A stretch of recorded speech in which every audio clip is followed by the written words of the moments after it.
మీ ఎలాంటి వ్యాపార ప్రకటనలకైనా వెంటనే మా ఛానల్ సంప్రదించండి. అందరికీ నమస్కారం, నేను శిరీష. ప్రస్తుతం మనతో పాటు ఉన్నారు ప్రముఖ తంత్ర జ్యోతిష్యులు, జ్యోతిష్య రత్న, జ్యోతిష్య సామ్రాట్ చింత రుక్మందర్రావు గారు. గురుగారితో మాట్లాడదాం. నమస్కారం గురుగారు. మాతృదేవ భవ, పితృదేవ భవ, ఆచార్య దేవ భవ. ఓం నమో మాందేశ్వరాయ నమః. అందరూ బాగుండాలి, అందరికీ మంచి జరగాలి. గురుగారు, విశేషంగా ఈ ఫిబ్రవరి మాసంలో కర్కాటక రాశి వారికి ఎలా ఉండబోతుందంటారు? ఎలాంటి జాగ్రత్తలు తీసుకోవచ్చు అంటారు?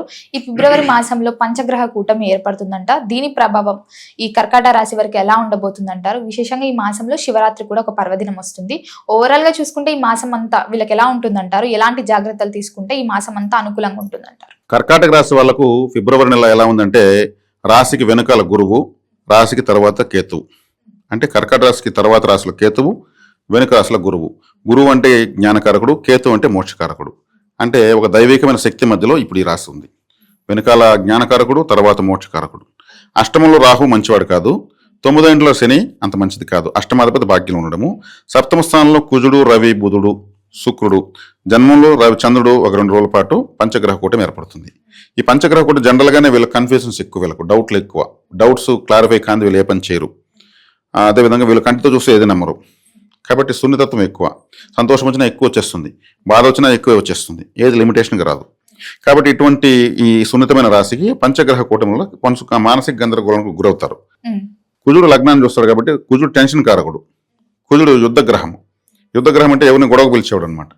కాబట్టి వీళ్ళకు చూస్తాడు కాబట్టి ఎక్కువగా కాస్త ఆవేశానికి లోనేదానికి అవకాశం ఉంటుంది. కోపము, చికాకు వచ్చేదనే అవకాశం ఉంటుంది.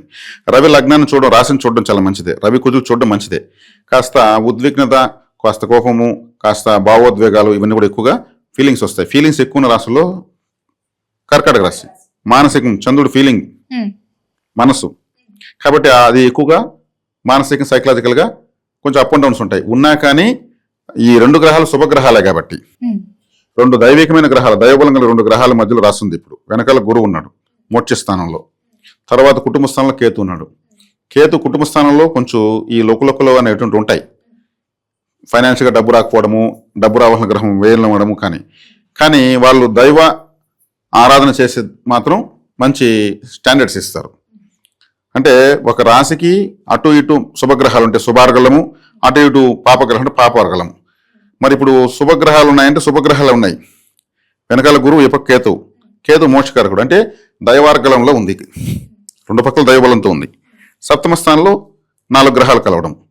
శుక్రుడు కూడా తొందరగానే మళ్ళీ కుంభంలోకి వెళ్ళిపోతున్నాడు, అష్టమంలోకి వెళ్ళిపోతున్నాడు. శుక్రుడు అష్టమంలోకి వెళ్ళడం మంచిది, ఎందుకంటే వీళ్ళకి బాధకాధిపతి. అంటే చెడ్డవాడు చెడిపోవడం మంచిది. మన చెడ్డవాడికి ఏదైనా చెడ్డ జరిగిందనుకో మనకు మంచిదే కదా. మనకు శత్రువు బలంగా ఉంటేనే మనకి ఇబ్బంది. కాబట్టి అష్టమంలోకి శుక్రుడు వెళ్ళడము వీళ్ళకి మంచిది.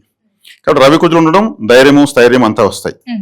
అదేవిధంగా బుధుడు ఉన్నాడు కాబట్టి కొంచెం ఇంటెలిజెన్స్ పనిచేస్తుంది. ఎందుకంటే డాక్యుమెంట్స్ అనే ప్రాబ్లం ఎక్కువ వచ్చేది కర్కాటక రాశి వాళ్ళకే.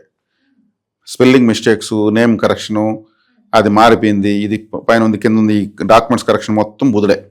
అది కేర్ఫుల్గా చూసుకోవాలి. తొందరలో వీళ్ళకు ఇంకా మంచి గ్రహస్థితి స్టార్ట్ అవుతుంది. అప్పటి వరకు కొంచెం ఇప్పుడు శుభాశుభ మిశ్రమంగా యావరేజ్గా ఉంది ఈ మాసం. ఇంకా శివరాత్రి ఉంది కాబట్టి, శివరాత్రి అంటే ఇప్పుడు శివుడికి సోమవారమే విశేషం. ఈ రాశికి అధిపతి చంద్రుడే. చంద్రుడికి విశేషమైనటువంటి వారము సోమవారమే. కాబట్టి ఈ మాసం వీళ్ళు శివరాత్రికి ఉపవాసం ఉండడము, లింగోద్భవ సమయంలో స్వామివారిని దర్శించుకోవడము, శివరాత్రికి ఏదైనా సేవ చేయడము, ఆలయ సేవ చేయడము, ఇవి చేయడం వల్ల ఈ చతుర్థ పంచగ్రహ కూటములు, అష్టమ రాహు ఇవన్నీ కూడా పెద్దగా పని చేయకుండా శుభ స్థితి స్టార్ట్ అవుతుంది.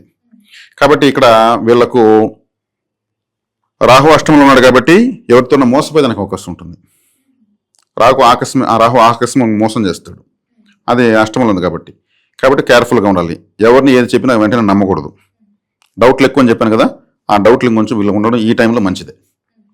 అది ఎందుకు ఇతను ఏది అవసరం లేకపోతే మనతో ఇలా బిహేవ్ చేస్తున్నాడు, మంచిగా వస్తున్నాడు దగ్గరికి అని చూసుకోవాలి. మోసం చేసాడు మంచిగానే కదా వస్తాడు. చెప్పి నేను నిన్ను మోసం చేయడానికి వస్తాను నెంబర్ ప్లేట్ పెట్టుకుని వస్తాడు, రాడు కదా. కాబట్టి కేర్ఫుల్గా ఉండాలి. కాబట్టి వీళ్ళకు ఈ మాసము వీళ్ళదే అని చెప్పొచ్చు, శివరాత్రి కాబట్టి. గురుగారు, ముఖ్యంగా కర్కాటక రాశిలో విద్యార్థులకు ఎలా ఉంటుందంటారు ఈ ఫిబ్రవరి మాసంలో? కర్కాటక రాశి వాళ్ళకు ఉన్నటువంటి విద్యార్థులకు 4వ ఇంటి వాడు శుక్రుడు 7వ ఇంట్లో ఉన్నాడు. 7వ ఇంట్లోకి వచ్చి రాశిని పంచగ్రహ కూటంలో పార్టిసిపేట్ అయ్యాడు. బాగానే ఉంటుంది. అదేవిధంగా విద్యాకారకుడైనటువంటి బుధుడు కూడా పంచగ్రహ కూటమిలో ఉన్నాడు, సప్తమ కేంద్రంలో ఉన్నాడు. అంటే రాశిని వీక్షిస్తున్నాడు కాబట్టి విద్యార్థులకు బాగానే ఉంటుంది. కాంపిటీషన్ ఎగ్జామ్స్లో బాగానే, ఎందుకంటే కుజుడు కూడా అక్కడే ఉన్నాడు కాబట్టి. ఈ రాశికి పంచమాధిపతి ఉచ్చస్థితి పెట్టాడు కాబట్టి బాగానే వీళ్ళు మంచి రిజల్ట్ తీసుకుంటారు, బాగా చదువుతారు. ఉద్యోగ వ్యవస్థలో ఉన్న వరకు ఎలా ఉంటుందంటారు? ఉద్యోగం అంటే కాస్త వెయిట్ చేయాలి, వెయిట్ చేస్తే మంచి జాబ్ దొరుకుతుంది. తొందర పెడితే అనుకునే విధంగా దొరకదు. మారొచ్చు అంటారా గురుగారు ఉద్యోగం మారాలనుకుంటే ఈ మాసంలో? ఈ మాసంలో మారడం కన్నా కొంచెం మాసం వదిలేసి ప్రయత్నిస్తే మంచిది. ఆర్థిక పరంగా ఎలా ఉంటుందంటారు ఈ మాసంలో? ఆర్థికంగా తీసుకుంటే ద్వితీయంలో కేతు ఉన్నాడు. కేతు ఉన్నప్పుడు ఏమవుతుంది, ఏ డబ్బు వచ్చినా చాలదు. ఒకవేళ చాలినా కానీ వీళ్ళకున్న కమిట్మెంట్స్ అన్నట్టు అయిపోయి మళ్ళీ వీళ్ళ పర్సనల్ ఖర్చులు కాబట్టి కొంత ఇబ్బంది. ఎందుకంటే ధనాధిపతి ధనకారకుడు వ్యయంలో పడిపోయాడు. ద్వితీయంలో కేతు ఉన్నాడు.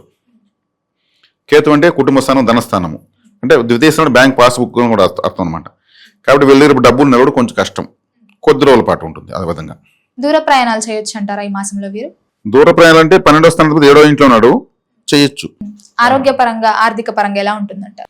ఆర్థికంగా తీసుకుంటే అష్టమంలో రాహు ఉన్నాడు, కొన్ని నష్టాలు వచ్చేందుకు అవకాశం ఉంటుంది. రకమని ఎవరు నమ్మకూడదు. రాహు వచ్చే కాడికి మోసం చేసేదానికి వచ్చే వాళ్ళు ఉంటారు, అది నమ్మకూడదు. ఇంకా ఆర్థికంగా తీసుకుంటే వచ్చినట్టు సరిపోయేటువంటి పరిస్థితి ఉంటుంది. అది కొద్ది రోజులు నడుస్తుంది. అట్లా కొన్ని చీటీస్ ఉంటాయి, కొన్ని ఇన్స్టాల్మెంట్స్ ఉంటాయి. ఇట్లా కొన్ని పెట్టుకుంటే ఒక 4 నెలల పాటు నాకు ఏ డబ్బు మిగలదు, 4 నెలల తర్వాత నాకు అన్ని కొన్ని క్లోజ్ అయిపోతాయి అనేటువంటి వాతావరణం వీళ్ళకి ఇప్పుడు ఉంటుంది. రాజకీయ రంగంలో ఉన్న వరకు ఎలా ఉంటుందంటారు ఈ మాసంలో? రాజకీయ రంగం బాగానే ఉంది, ఎందుకంటే రవి కుజులు రాశిని చూడడము మంచిది. రాజకీయంగా తొందరలో రాహు అష్టమం నుంచి వదులుతాడు కాబట్టి రాహు కూడా సప్తమంలోకి వస్తాడు కాబట్టి రాజకీయంగా వ్యూహాత్మకంగా పోగలిగేదానికి బలం ఉంటుంది. ప్రేమికులకు ఎలా ఉంటుందంటారు గురుగారు ఈ మాసంలో? ప్రేమికులకు తీసుకుంటే వీళ్ళు కొంచెం కేర్ఫుల్గానే ఉండాలి. ఎందుకంటే అమ్మాయిలకైతే ఓకే, అబ్బాయిలకైతే కొంచెం కష్టం. ఎందుకంటే అబ్బాయిలకు కర్కాటక రాశి అంటేనే శుక్రుడు బాధకాధిపతి, భార్య బాధకాధిపతి, భార్య ద్వారా బాధించబడాలనేది కర్కాటక రాశి వాళ్ళ యొక్క భార్యతోనే బాధించబడాలి. కాబట్టి ఈ కర్కాటక రాశి వాళ్ళు ఎప్పుడు పెళ్లి చేసుకున్నా వివాహ ముహూర్తము సూర్యోదయానికి ముందు పెట్టుకోవాలి. భర్తలు మొదటి రాత్రి పాల గ్లాస్ తీసుకోకూడదు, జ్యూస్ తీసుకోవాలి. ఎందుకంటే బాధించబడతారు కాబట్టి అది బ్యాలెన్స్ అవుతుంది. ప్రేమానురాగాలు బాగుండాలి కదా. అది అబ్బాయిలైతే వాళ్ళ తల్లి అక్కడ దాంట్లో ఇటువంటి విషయాల్లో ప్రముఖ పాత్ర వహిస్తారు కాబట్టి చెప్పి దాని సాంప్రదాయాన్ని మార్చాలి, అది చేసుకోవాలి. లేదు కోడలు చెప్పినట్టు కొడుకులు అనుకుంటే సూర్యోదయంతో పెట్టి చేయొచ్చు, ఎట కావచ్చు. అప్పుడు తన భార్య చెప్పినట్టు తను వింటూ ఉంటాడు, డామినేట్ చేస్తుంటే చూస్తూ ఉంటారు, అంతే. విదేశీ యోగం ఉందంటారా గురుగారు? విదేశీ యోగం ఇప్పుడు వద్దండి, ఎందుకంటే రాహువు దానికి కారకుడు, అష్టమంలో ఉన్నాడు. గురువు వ్యయంలో ఉన్నాడు, విదేశాల ప్లేస్లో. గురువు అంత దుబారా చేయనీయడు. విదేశాలకు వెళ్తే ఎక్కువగా డబ్బులు ఖర్చు అనేది అర్థం. ఫ్లైట్ ఛార్జెస్, అక్కడ దిగిన తర్వాత అంత ఖర్చులు. ఈ రాహు 7వ ఇంటికి వచ్చినప్పుడు ఆ అవకాశం పెరుగుతుంది. కుటుంబ వాతావరణం ఎలా ఉంటుందంటారు? కుటుంబ వాతావరణము కేతు 2వ ఇంట్లో ఉన్నాడు. కేతు 2వ ఇంట్లో ఉన్నప్పుడు కుటుంబ వాతావరణంలో అంత అనుకూలతనివ్వడు. అంటే తల్లైన గ్రహం కదా, ఆ గ్రహం ఎక్కడ ఉంటే అక్కడ ఆ కారకత్వాలు లేవని అర్థం. కేతు ఎక్కడ ఉంటే ఆ రాశి సంబంధించి అక్కడ లేదని అర్థం. శని ఎక్కడ ఉంటే అక్కడ ఎఫర్ట్ ఉందని అర్థం. కాబట్టి ఈ కేతు మారాలి. కాబట్టి కేతు మారకుండా పోయినా మన ఫలితం రావాలంటే విఘ్నేశ్వర ఆరాధన, సుబ్రహ్మణ్య ఆరాధన చేస్తే రిజల్ట్ తీసుకోవచ్చు. గురుగారు మరి ముఖ్యంగా ఈ మాసం అంతా కలిసి రావాలంటే ఏ దైవాన్ని పూజించమంటారు? ఎలాంటి పరిహారాలు చేసుకుంటే వీరికి కలిసి వస్తుందంటారు? సూర్య నమస్కారాలు చేయొచ్చు, ప్రదోషకాల నంది సేవ చేయొచ్చు. ప్రదోషకాల నంది సేవ అంటే సాయంత్రం దీపాలు పెట్టేటప్పుడు వెళ్ళి నంది సేవ చేయొచ్చు. చేయడం వల్ల అంటే సూర్యోదయం అప్పుడు సూర్య నమస్కారాలు, సూర్య అస్తమయం సమయంలో నంది సేవ చేయడం వల్ల వీళ్ళకి విశేషమైన ఫలితం అయితే ఖచ్చితంగా ఉంటుంది. గురుగారు మొత్తం మీద ఫిబ్రవరి మాసంలో కర్కాటక రాశి వారికి ఎలా ఉండబోతుంది, ఎలాంటి జాగ్రత్తలు తీసుకోవాలో తెలియజేసినందుకు ధన్యవాదాలు.